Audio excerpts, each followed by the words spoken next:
Pengusaha kafe di kawasan wisata Pantai Bira, Kecamatan Bonto Bahari, Kabupaten Bulukumba, Sulawesi Selatan, diduga jadi korban penipuan bermodus arisan online.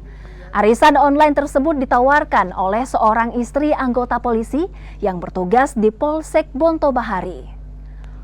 Korban yang didominasi ibu-ibu ini alami kerugian dari puluhan juta hingga miliaran. Modus pelaku dengan mengiming-imingi keuntungan 20 hingga 30% dari jumlah setoran dana setiap pekannya. Namun arisan tersebut terhenti secara mendadak setelah berjalan sekitar 8 bulan. Kasus ini pun telah dilaporkan ke Polres Bulukumba.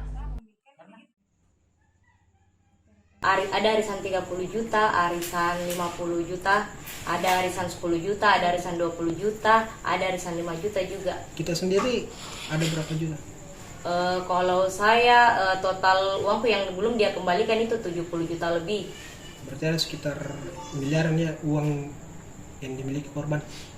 Iya Pak, karena ada beberapa banyak korbannya ini, karena dia bilang Pak ratusan katanya orang yang chatting. Kalau saya menagih masalah uangku itu uang untuk dikembalikan.